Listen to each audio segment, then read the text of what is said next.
What's up, fellas? Making a quick video before I head to the gym today. Just kind of talking about a common error, things I see at the gym that I might change and what people are doing, whether that be on Instagram or in person in the gym. And today I wanted to talk about one simple common mistake that I see people making within their bench training. And I can frame this in two different ways that I think will register with you, kind of depending on what niche or whatever subgroup within powerlifting you're in. So we're going to start out with the one that kind of is more pertinent to what I was hearing when I was earlier in lifting. It's still a very common sentiment that leads to this small dysfunction. You guys have probably heard me talk about it, but later in the video I'm going to touch on kind of an alternate phrasing and more or less the same thing but from a different angle. So the first one I'm going to talk about is people kind of misusing their training resources when it comes to once they finish doing let's just say they are doing a sufficient amount of competition style benching, they're working on their technique, they're putting in adequate volume, frequencies, intensities. That box is checked off. They're doing a decent job there. I see people allocating their accessory volume rather poorly, especially in my opinion for beginner and intermediate lifters. You hear this sentiment from big, strong guys that once you finish benching, what you need to do is you need to go torch your triceps with a bunch of different exercises and do those religiously. You've probably heard me talk about torching your triceps religiously being a good thing. But if you look at the ratio of chest and shoulder work to the amount of tricep work, it doesn't really make any sense for a beginner and intermediate lifter. The reason that I think this advice is so prevalent is one, it's a remnant from equipped lifting back when you had a bench suit to take the place of very strong pecs. So if we have assistance in the pec shoulder dominant portion of the lift, then what we need to do is we need to dedicate ourselves to building up the part where we get the least assistance, which is the triceps. We have something acting on the shoulder joint. We don't have anything acting on the elbow joint. We need to commit most of our training economy to building up the muscles associated with the elbow joint.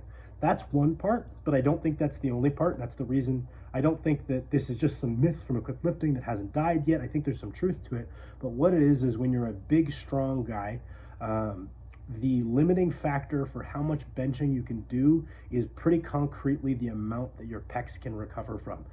Working around, avoiding pec strains and tears is a lot of what high-level benching is, and just doing enough of your regular benching is enough for your chest to get bigger and stronger when you're moving big weights.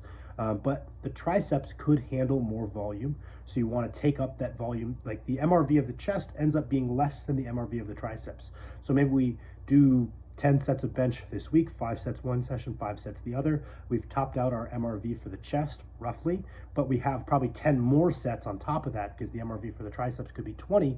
We want to fill up both of those. It's much the same as someone might do as much squatting as they can for the week, but their quads can handle a little bit more volume, whereas their lower back might be torched, so something like a belt squat holds value. Similarly, we can kind of see the same thing with strong bench pressers. But I do not think this is necessary. And last kind of point is if you look at a lot of high-level benchers, strength off the chest, especially guys who use a more moderate grip, bigger guys, power off the chest is not an issue. Oftentimes, it's very common to see the highest level of benchers struggle specifically at lockout most of the time. And if you look at the strongest benchers of all time, many of them fall into that category. So committing most of their training economy to the triceps makes a whole lot of sense. But this is not true for a beginner intermediate lifter most of the time. Most of the time they struggle with power off the chest. They really need to develop their pecs and their shoulders just as much as their triceps. This isn't me telling you triceps aren't important. I would never ever tell you guys that. I'm a big believer that training your triceps quite regularly is important for building a big press, but they're no more important than the chest or the shoulders early in your training career. I kind of see people misallocating their training resources to indefinitely hammering the triceps when the whole upper half of the press looks like an absolute breeze every time. Like, why are you spending so much time hammering what clearly isn't a weakness? What we need to do is we need to find motions where maybe we can extend the range of motion slightly more than our competition style bench, but most importantly, learning how to load a stretched position for the pecs. So learn how to come back like this, feel the stretch in the pecs, not feel the stretch in the front of our shoulders and load into the deltoid, really learning how to stretch, load, pause, and create power with the pecs. Basically, it's something I describe to a lot of the guys I coach is learning to feel and load a stretched position of the pecs goes a long, long way in terms of developing both your chest and your bench press, and putting in the time on a chest press machine to do so and load your pecs in a stretched position in a relatively controlled, safe manner is absolutely worthwhile. There's this notion floating around that for some reason a tricep press down is a totally valid accessory, but like a hammer strength chest press is a bodybuilding motion, right? That's not for powerlifters, that's for bodybuilders. It's no different. We're taking one of the primary movers, we're placing an emphasis on it, and we're trying to increase the hypertrophy in that relevant muscle. It's no different. Kind of the same thing as learning to, press through a full range of motion overhead rather than those upper half top partial reps people do with the dumbbells. Learning to load some kind of vertical press through a full range of motion, hitting lateral delta bit, hitting the rear delta bit. These should be just as much a priorities, or maybe more early in your training career if you really lack power in that first half of the press, than the triceps. It's not to say don't do the triceps, but we really want to make sure that our use of training economy lines up with what we think we need the most. And most often, I think that beginner and intermediate lifters, the most important thing they can do for building up their bench is to put muscle onto their chest and their shoulders. Just learning how to train them properly, learning how to eat the right quantities of protein and the right quantities and eat in a consistent manner to fuel the growth that we have created demand for in training. These are the things that a beginner needs to do, is they need to put on a little body weight, put on some muscle to the relevant movers, and then learn how to keep their back tight. More often than not, kind of those are the starting steps to increasing the bench a great deal early on in someone's training career. And kind of tying this up into a different circle of powerlifting, maybe you haven't been told, oh, hammer your triceps, bro. You fall into like the higher specificity, higher frequency. What we need to be doing is maximizing our arch to maximize our bench press.